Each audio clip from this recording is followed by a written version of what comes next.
In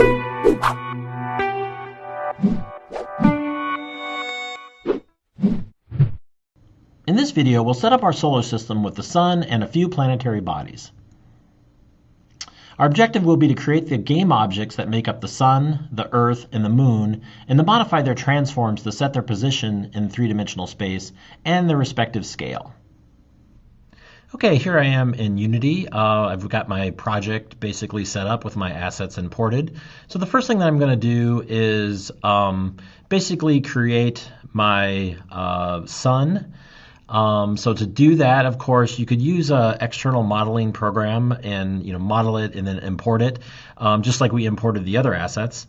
But there are some basic 3D primitives that you can create directly in Unity.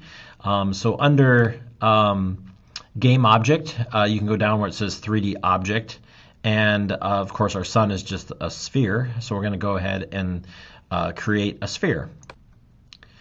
And you can see, I could just use the scroll wheel to zoom in here a little bit. We have created a sphere. In our hierarchy, of course, we can see the sphere as well. The game object is called sphere. If I click on that and move my mouse down a little bit, I can rename this. I'm going to name it sun. As you're building projects, it's always very important to name your game objects in a logical fashion, because at times you'll literally have hundreds and thousands of game objects in your hierarchy. So you want to give them good logical names so you can find them. You don't want Untitled 1, Untitled 2, Untitled 3, because then you just have chaos. So we've got our sun here. It is positioned. I can look over here at the transform component for the game object. You can see it's positioned right at the origin, 0, 0, 0, rotation 0, 0, 0, scale 1, 1, 1. Okay. If I move this, I can grab the little gizmo, move it off. You can see once again that it moves in the X direction as I move that gizmo. If I grab the Z, I can move it in the Z direction. And the Y, I can move it in the Y direction. And you can see it down there in the game view as well, moving, as I'm moving it. But I do want to position it right at the origin of the world. That'll be sort of the center point. The anchor of our solar system is at 0, 0, 0. So let me go ahead and just manually enter 0, 0, 0 in the transform component and get my sun right there in the middle. As you're moving around, once again, I could use the Option key and left click, and I can use the scroll wheel and with the Option move around and that sort of thing. Whenever you're moving around here, once again, remember you can always select the game object and tap the F key, and the scene view will immediately snap back to that game object. So that's a quick way, to switch around. So let's go ahead and create the Earth now. So we're going to do the same process. I'll select Game Object, 3D Object, and create another sphere. It's essentially going to create it right on top of, it didn't look like it did anything, but it actually created it right on top. If I move it off here a little bit, you can see now we've got two spheres. And once again, I want to rename this right away. So it's got a logical name. You can rename it right there in the hierarchy, or, with the game object selected. Over here in the inspector, you can also rename it right here. So I'll go ahead and name it Earth. For this game object, I'm going to make it a little bit smaller. So this isn't going to be a scale model by any means of the actual solar system. This is much like the little model that you might have in a science or a physics class, growing up with the, little solid balls on arms that spin around. So, I'm going to make this just for purpose of display about half the size of the sun. So, there's sort of two ways of doing this. You can actually use the scale tool, which is up here. And, if I grab these little gizmos, I can scale it in any one of the three directions. Let me go ahead and undo that. Or I can, click the middle to scale from there, and you can see it modifies all three at the same time. So if if you're a very visual person and just want to do it visually, you can do it that way. You can also, of course, go over to the transform component and enter things. I'm going to be, somewhat precise, so I'm going to say 0.5 in all three axes, so X, Y, and Z.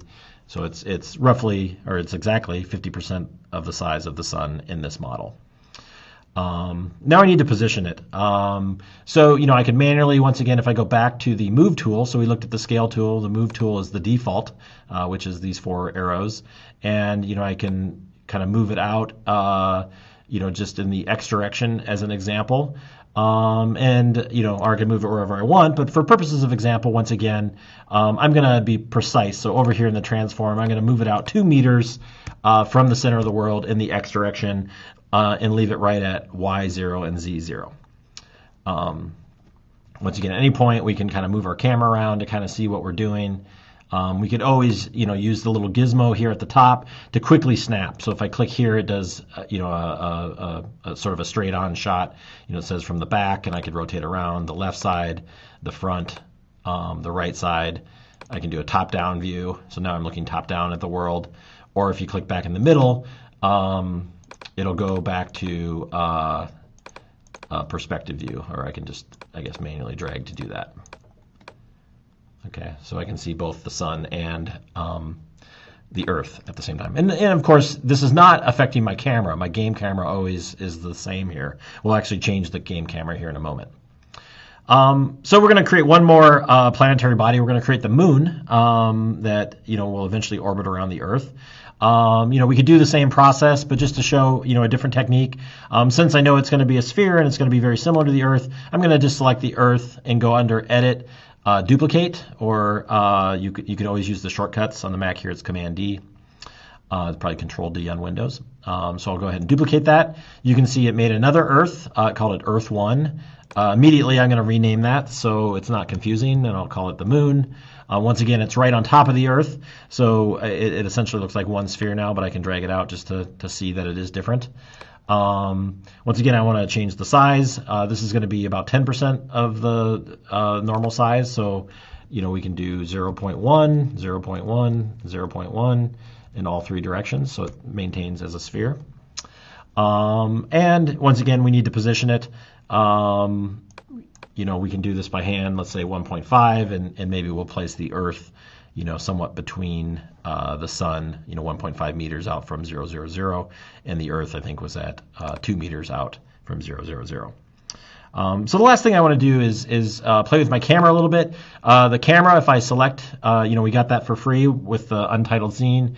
I can go ahead and click the F, and you can see that it's represented as a little gizmo, a little icon that represents the camera here, because we don't visually see it, in the game, but we can see it with that little gizmo in the scene, so we know where it's at.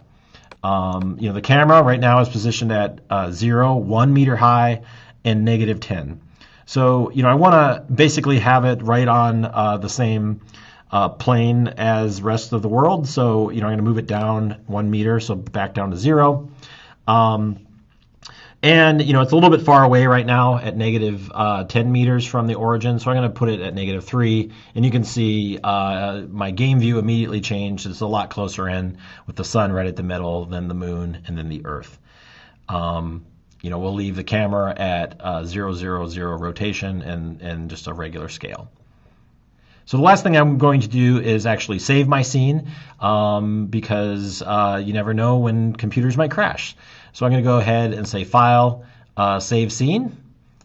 And it's going to ask us to name that scene. Why don't we just call it Solar System? Seems like a logical name. It's going to save it naturally into the assets folder of the project, so you usually don't have to necessarily change this, at least when you're initially saving the scene. So let me click Save. You can see it created a new file in my project called Solar System. It placed it at the top level.